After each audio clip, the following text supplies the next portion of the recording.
नमस्कार dear students. जैसे कि कल मैंने आपको जो 10th क्लास है अपना आरबीएससी की जो परीक्षा होने वाली है 5 तारीख को, उसके केमिस्ट्री के महत्वपूर्ण क्वेश्चन बता दिए थे।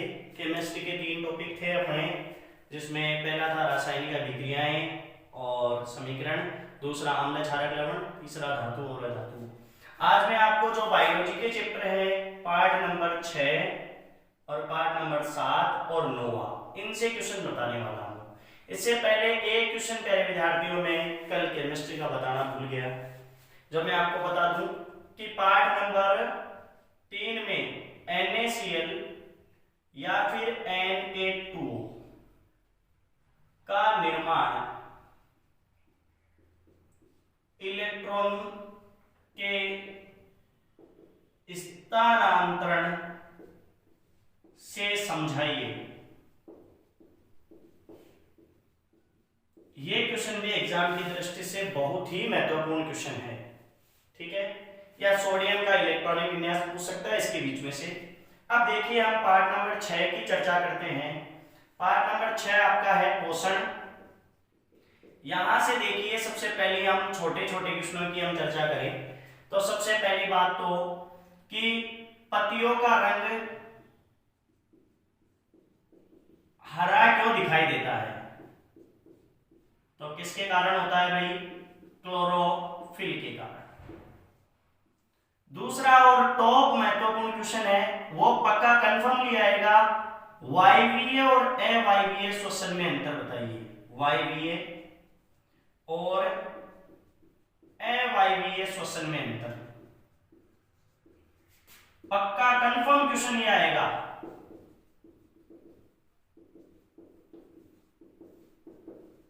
फिर प्यारे विद्यार्थियों में आपको तीसरा क्वेश्चन बताऊं और कंफर्म आने वाला क्वेश्चन बताऊं तो आएगा शिरा और धमनी में अंतर कीजिए।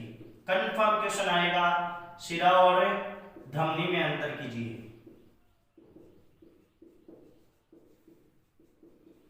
फिर प्यारे विद्यार्थियों यदि बड़े क्वेश्चनों की हम बात करें तो बड़े क्वेश्चन में पाचन तंत्र का नामांकित चित्र बनाइए।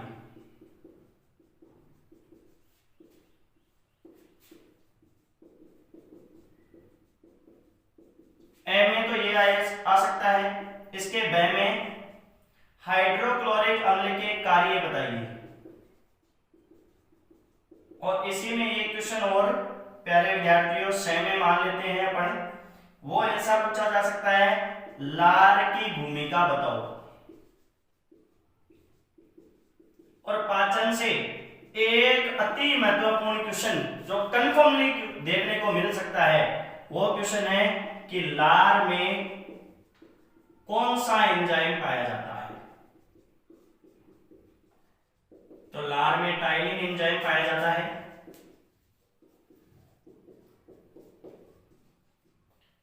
और ये आंशिक रूप से कार्बोहाइड्रेट का पाचन करता है।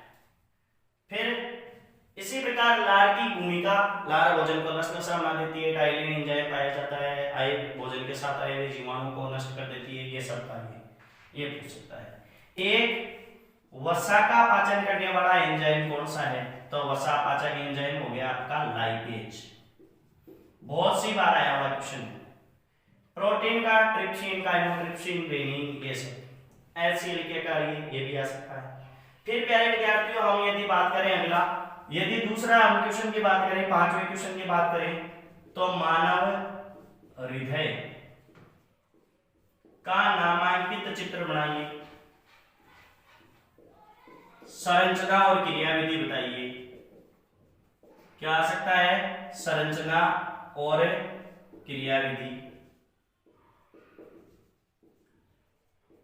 और यदि बात करें अपन 6वें क्वेश्चन के यदि अंतर्गत बात करें तो पादप हार्मोनों के बारे में आपसे पूछ सकता है। सॉरी, पादप हार्मोन तो 7वें चैप्टर में है। पहले विद्यार्थी पहले 6वें की हम बात करते हैं। सबसे अच्छा और महत्वपूर्ण क्वेश्चन है वो वक्राणु की संरचना, नामांकित चित्र और क्रियाविधि। पक्की बात वक्राणु का ही पूछेगा, उत्सर्जन तंत्र का वक्राणु का पूछ सकता है। और प्यारे विद्यार्थियों हम अगला यदि मान लो 7वें क्वेश्चन की यदि हम बात करें तो यहां से छोटे छोटे क्वेश्चन मिलते हैं। जैसे हम ले लेते हैं कि रक्तदाब किसे कहते हैं? स्वस्थ मनुष्य का रक्तदाब कितना होता है? स्वस्थ मानव का रक्तदाब कितना होता है? ऐसा क्वेश्चन पूछा जा सकता है। ये हो गया। फिर हम अगले, ये 7-8 क्वेश्चन मेरे मोस्ट बताए हैं, इनसे बाहर सिंगल क्वेश्चन नहीं आएगा। एक क्वेश्चन अपना ऐसा भी हो सकता है कि पेड़ पौधे या ऐसे पूछ ले स्वयंपोषी भोजन बनाने में कौन सी गैस लेते हैं, इसकी क्रियाविधि बताइए। भोजन में कौन सी गैस लेते हैं, इसकी कार्य प्रणाली भी बताइए। और एक क्वेश्चन और, श्वसन के विभिन्न पथों, श्वसन के विभिन्न पथों का वर्णन कीजिए। ये क्वेश्चन कंफर्मली आ सकता है। चलो ये क्वेश्चन हो गए, एक बार देख लीजिएगा, स्क्रीनशॉट ले लीजिएगा, इनको तैयार कर लीजिएगा, एक सिंगल क्वेश्चन बाहर नहीं आएगा। अब हम बात करते हैं प्यारे विद्यार्थियों 7वें चैप्टर की। 7वें चैप्टर में 7वां चैप्टर है वो है अपना नियंत्रण एवं समन्वय। तो देखो पार्ट नंबर 7 की हम बात करें तो पहला क्वेश्चन तो यही बनता है कि सिनेप्स किसे कहते हैं, या सिनेप्स से आप क्या समझते हैं। तो देखो जो तंत्रिका कोशिका होती है उनके बीच में जो खालिस्तान होता है उस खालिस्तान को क्या कहते हैं? सिनेप्स। दूसरा क्वेश्चन, तंत्रिका कोशिका, न्यूरॉन का नामांकित चित्र। बहुत महत्वपूर्ण क्वेश्चन, नामांकित चित्र बनाइए। दूसरी बात, तीसरा क्वेश्चन है प्रत्यावर्ती क्रिया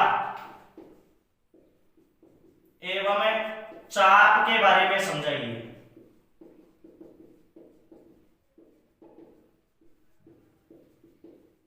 परिभाषा में यदि आप बात करें, परिभाषाएं कौन कौन सी आ सकती है, तो परिभाषाओं में एक गुरुत्वानुवर्तन,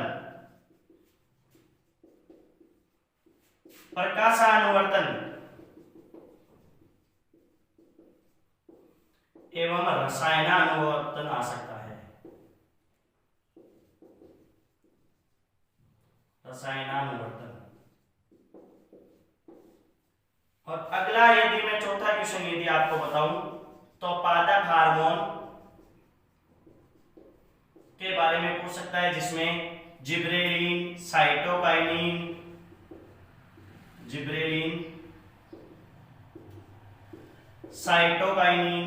ऑक्सिन,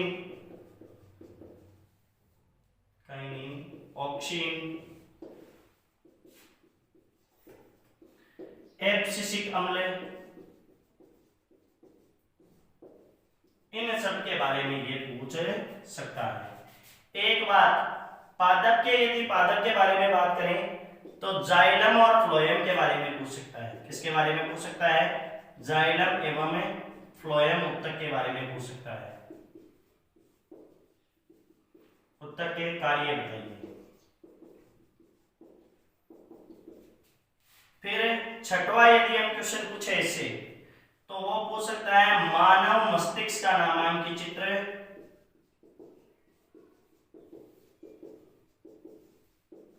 चित्र और वर्णन।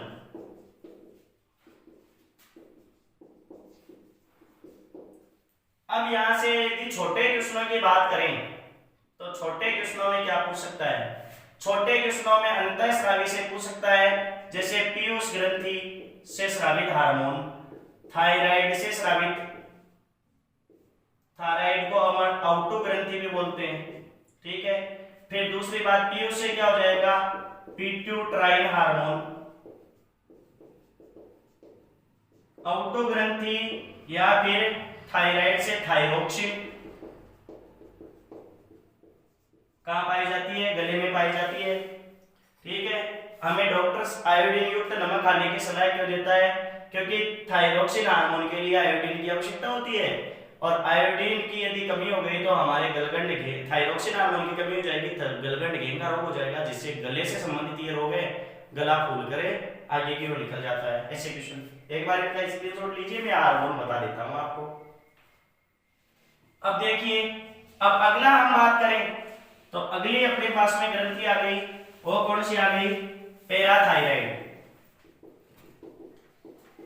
और पैराथायराइड ग्रंथि आप जानते हैं, इससे पैराथार्मोन हार्मोन स्रावित होगा, पैराथार्मोन हार्मोन। और बात करें 1 2 3, फिर चौथी बात करें थाइमस, वक्ष स्थल में पाई जाती है, थाइमोसिन हार्मोन ये स्रावित करती है। फिर एक और बात करें पीनियल, हमारे शरीर की जैविक घड़ी, हमारे शरीर की सबसे छोटी ग्रंथि पीनियल ग्रंथि, और पीनियल से होता है वो मिलेटोनिन, दैनिक लयनता के लिए काम होता है मिलेटोनिन हार्मोन। फिर हम छठवें हार्मोन की बात करें तो अधिवक्र ग्रंथि, जो वक्र के ऊपर पाई जाती है, किडनी के ऊपर पाई जाती है, अधिवक्र ग्रंथि, इससे होता है करोयामरो हार्मोन, जिसका नाम करोयामरो है, फाइटोपाइट हार्मोन, जिसे बोलेंगे अपन क्या? Adrenaline hormone. फिर एक पूछ सकता है नर हार्मोन के बारे में बताइए, तो नर हार्मोन कौन सा है? टेस्टोस्टेरोन, दाढ़ी मूंछ का आना, खाकों में बाल उगना, शिश्न का ऊर्ध्वाधर होना, ये सब टेस्टोस्टेरोन हार्मोन। फिर अगली बात करें अपन तो अगला मादा हार्मोन कौन से हैं? तो मादा हार्मोन आप जानते ही हैं, एस्ट्रोजन और प्रोजेस्टेरोन। ये पूछा जा सकता है प्यारे विद्यार्थियों। इन हार्मोनों से एक क्वेश्चन पक्का आएगा। एक ऐसा क्वेश्चन भी आता है, मधुमेह जो रोग होता है वो कौन से हार्मोन की कमी से होता है? तो वो देखो अग्नाशय जो अपनी ग्रंथि है, अग्नाशय ग्रंथि, इससे हार्मोन स्रावित होता है, जिसको बोलते हैं अपन इंसुलिन। ठीक है, तो इससे मधुमेह रोग कंट्रोल होता है, इसकी कमी से मधुमेह रोग होता है, और मधुमेह रोगी को किसका इंजेक्शन दिया जाता है? भाई इंसुलिन का इंजेक्शन है दिया जाता है। फिर अगला चैप्टर नंबर 8 की हम 9 की हम बात करें तो 9 से कौन सा होगा वो देखिए, चैप्टर नंबर 9। तो देखिए चैप्टर नंबर 9 से सबसे पहली बात तो मेंडल के सफलता के कारण, मेंडल के सफलता के कारण एक क्वेश्चन। दूसरा क्वेश्चन यहां से पूछेगा तो पूछ सकता है, मेंडल ने मटर के पादप का चुनाव क्यों किया? मटर के पादप का चुनाव क्यों किया? ये क्वेश्चन पूछ सकता है। अगला क्वेश्चन यदि यहां से पूछे तो तीसरा टॉप मोस्ट क्वेश्चन वो ऐसे पूछेगा, प्रभावी व अप्रभावी लक्षण के बारे में बताइए और प्रभाविता के नियम का वर्णन कीजिए। प्रभाविता के नियम का वर्णन करो।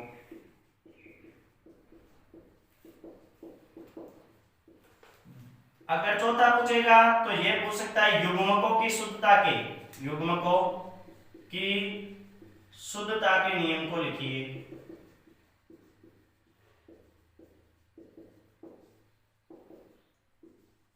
और यहां से छोटे छोटे अनुपात भी पूछ सकता है अगला।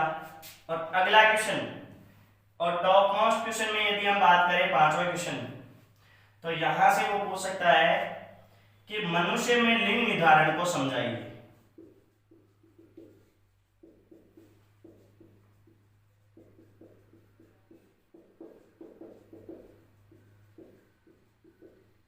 और एक क्वेश्चन यहां से यदि और पूछे तो वो पूछ सकता है, समजात और समवर्ती अंगों में अंतर कीजिए।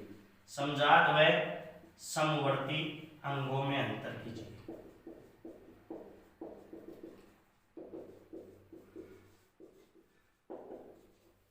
ये प्यारे विद्यार्थियों 6 क्वेश्चन है इस चैप्टर के। तो बायोलॉजी के मैंने मुश्किल से आपको 15 क्वेश्चन बताए। ये 15 क्वेश्चन इन चैप्टरों में से आने वाले हैं, 15-20 क्वेश्चन जो भी है आप इनको याद कीजिए। All the best. एक बात लास्ट में जरूर कहूंगा, किस्मत वालों को उतना ही मिलता है जितना मेहनत करने वाले छोड़ देते हैं, और सपने वो नहीं होते जो सोने पर आते हैं, सपने वो होते हैं जो सोने ही नहीं देते हैं। बेस्ट ऑफ लक, अच्छी तैयारी करिएगा।